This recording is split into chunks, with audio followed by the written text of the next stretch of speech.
사도신경으로 신앙 고백 드리시겠습니다. 전능하사 천지를 만드신 하나님 아버지를 내가 믿사오며 그 외아들 우리 주 예수 그리스도를 믿사오니 이는 성령으로 잉태하사 동정녀 마리아에게 나시고 본디오 빌라도에게 고난을 받으사 십자가에 못 박혀 죽으시고 장사한 지 사흘 만에 죽은 자 가운데서 다시 살아나시며 하늘에 오르사 전능하신 하나님 우편에 앉아 계시다가 저리로서 산 자와 죽은 자를 심판하러 오시리라. 성령을 믿사오며 거룩한 공회와 성도가 서로 교통하는 것과 죄를 사하여 주시는 것과 몸이 다시 사는 것과 영원히 사는 것을 믿사옵나이다. 아멘. 네, 함께 은혜 나눌 하나님의 말씀 요한복음 20장 19절에서 23절까지의 말씀입니다.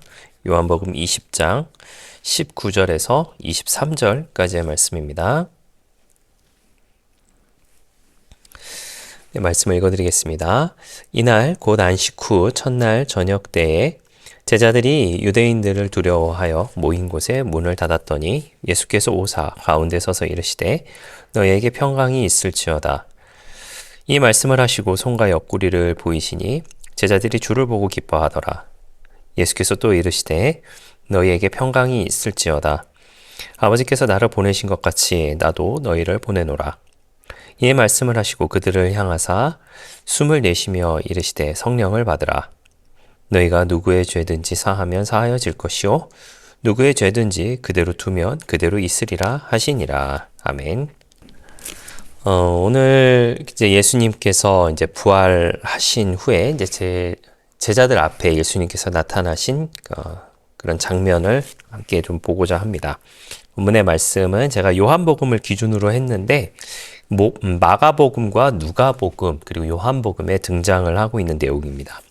마가복음은 16장 14절에 이제 짧게 등장을 하고 누가복음은 24장 36절에서 43절 그리고 요한복음은 오늘 읽으셨던 20장 19절에서 23절까지의 내용으로 함께 소개를 하고 있습니다. 부활신앙의 깊이와 이제 우리의 삶 가운데 그것이 무슨 연관성이 있는가라고 하는 것에 대해서 한번 좀 생각을 해보고자 합니다. 오늘 읽으셨던 이 본문의 말씀 19절에 이렇게 말씀을 시작을 하고 있습니다. 문들을 닫았더니 라고 하는 그런 말씀으로 시작을 하고 있어요. 그 말의 뜻은 무엇인가요? 지금 제자들이 극도의 공포심 가운데 있다라고 하는 것이에요. 그러니까 우리가 보통 이제 무서운 영화나 아니면은 TV에서 이제 무서운 것들이 이렇게 하게 되면은 눈을 질끔 감기도 하고 저도 어렸을 때 했던 것을 좀 생각을 해보면 이불 속으로 이렇게 쏙 들어가서 이제 있었던 그런 기억이 납니다. 아직도 기억에 남는 것은 이제 어렸을 때 이제 공포 영화를 집에서 이제 주말의 명화를 보고 있었는데 갑자기 현관 쪽으로 제가 눈이 이게 돌아가게 됐는데 갑자기 너무 무서웠던 그런 기억이 있어요. 그래서 얼른 가서 문을 잠긴 것을 확인했던 이제 그런 기억이 있습니다. 어쨌든 이제 그 제자들이 굉장히 그 두려움 속에 극도의 공포 속에 있었다라고 하는 것은 이제 분명한 것 같아요. 무엇이 두려웠냐면 이제 유대인들이 두려워서 이제 숨어 있었다라고 하는 것이죠. 그들에게 있는 실패감, 죄책감, 이것은 사실은 두 번째 문제이고 이제 그들이 예수님께서 십자가에 처형을 당하셨기 때문에 그들도 똑같이 그런 일을 당하지 않을까라고 하는 그런 두려운 마음을 가지고 있게 되었다라고 하는 것이죠. 마가복음에서는 이제 그들의 믿음 없음과 믿음의 그 완악함을 보고 책망하셨다라고 하는 그런 내용도 등장을 하고 있고, 그리고 누가복음에서는 제자들은 예수님을 보고도 영인가하여 두려워 놀랐다라고 하는 그런 모습도 좀 보여지고 있어요.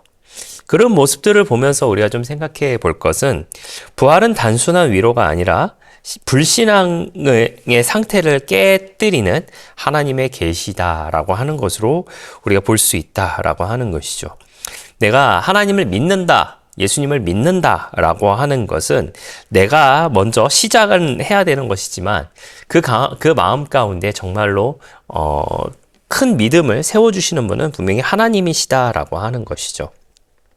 어쩌면 우리도 인생에서 닫힌 문 안에 있는 우리 모두의 모습일지도 모르겠습니다.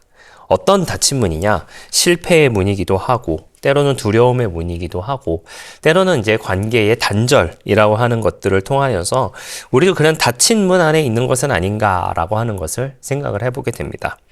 하지만 우리 주님께서는 그 닫힌 문 가운데에서도 들어오셔서 우리 두려움의 한가운데에 들어오시기도 하고 우리의 삶 한가운데에 들어오시는 하나님이시다라고 하는 것을 우리가 기억하면 좋겠습니다. 그리고 예수님께서 그들 가운데 들어오시면서 하셨던 말씀이 무엇이었냐면 바로 평강이 있을지어다라고 하는 것이었어요. 예수님께서 평강이 있을지어다라고 하는 것은 이제 단순한 어떤 감정을 이야기하는 것이 아니라 사실은 칭의와 화해의 선언이다라고 그렇게 이야기를 합니다.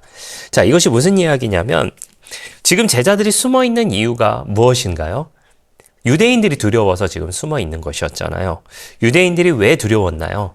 자기들도 예수님처럼 처형당할까봐 두려워서 지금 숨어 있는 상태였습니다. 자, 그것을 생각해 봤을 때 예수님 입장에서 우리가 좀 생각을 해보자면 지금 제자들은 무엇이냐면 배신자들이라고 하는 것이죠.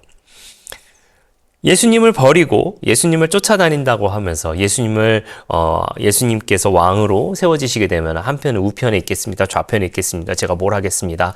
라고 했던 그런 사람들이었지만은 막상 예수님께서 십자가 위에 계셨을 때는 아무도 그 앞에 있지 않았다라고 하는 것이죠.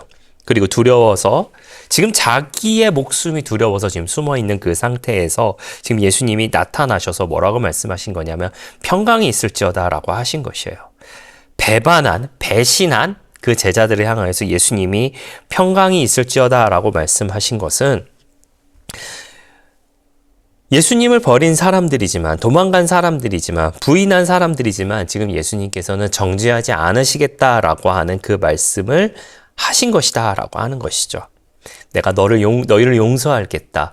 내가 너희의 죄를 묻지 않겠다라고 하는 말씀 대신에 하신 말씀이 평강이 있을지어다. 그렇게 말씀하신 것이다라고 하는 것이죠. 이 말씀은 곧 너희의 죄가 용서되었다. 하나님과의 관계가 회복되었다라고 하는 그런 숨은 메시지가 그 가운데 있었다라고 하는 것이죠. 그리고 오늘 읽으셨던 이 본문의 말씀에도 예수님께서 무엇을 하시냐면 손과 옆구리를 보여주시는 장면이 등장을 하게 됩니다. 손과 옆구리를 보여주시면서 부활이라고 하는 것이 실제로 일어난 것이고 그리고 그 구원이 너희에게도 임했다라고 하는 것을 보여주시는 그런 놀라운 장면이다라고 하는 것이죠. 우리가 신앙생활을 하면서 여러분 어떤 생각을 하시는지는 제가 다 알지는 못하겠습니다만 혹시나 이런 생각을 하고 계시진 않으신지요? 나는 용서받지 못했을 거야. 나는 여전히 부족해. 내가 구원을 받았을까? 라고 하는 그런 생각을 아마 하고 살아가시지는 않는지 한번 생각해 보시기를 바랍니다. 하지 마세요는 아니에요. 제 개인적인 신앙 안에서는 이 모든 것들은 제가 말씀드린 이 모든 것들은 내가 용서받았을까? 나는 부족해. 내가 구원받았을까? 라고 하는 이 생각은 사실 우리가 하나님 앞에 서기 직전까지도 계속 우리가 해야 되는 것이다라는 것이 제 개인적인 신앙의 견해입니다. 그러나 그럼에도 불구하고 우리가 그런 죄책감에 빠져 있는 것보다는 우리 주님께서 평강이 있을지어다라고 우리 가운데 제자들에게 말씀하셨던 것처럼 우리 가운데도 그것이 임하고 있다라고 하는 것을 우리가 믿고 나아가야 하지 않을까라는 생각을 하게 됩니다. 이것이 복음이다라고 그렇게 평가를 하고 있기도 하고요. 우리는 예수님께 용서받은 사람들입니다.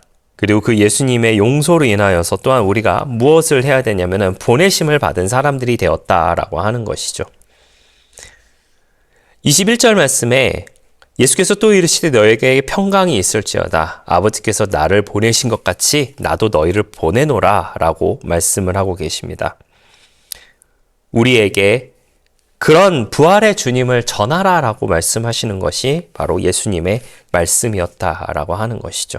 그렇다면 우리는 어디로 보냄을 받았을까요?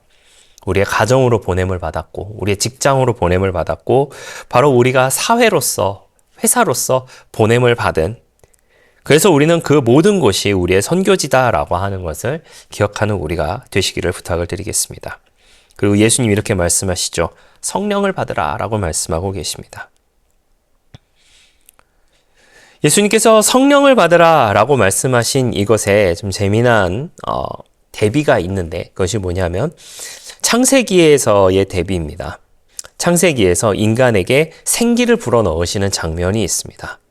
창조하시는 장면이시죠.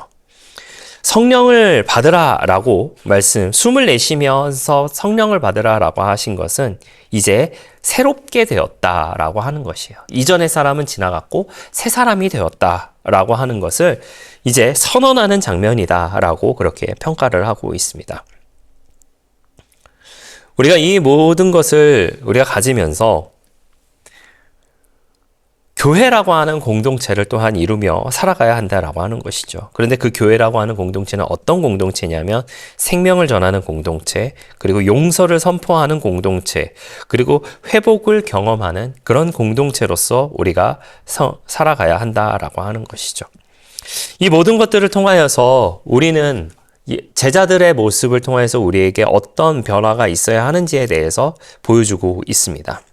우리의 다친 마음 가운데 예수님께서는 들어와 계시고 그 예수님께서 우리에게 평강이 있을지어다라고 말씀을 하시며 이제는 주님의 보내심을 따라 우리도 나가서 주님의 복음을 전해야 하는 삶을 살아가야 하며 그리고 그 모습을 이루기 위하여서 우리가 성령의 충만한 가운데 거해야 한다라고 하는 것을 지금 이 본문의 말씀을 통하여서 우리 가운데 말씀하고 계시는 것은 아닌가라는 생각을 하게 됩니다.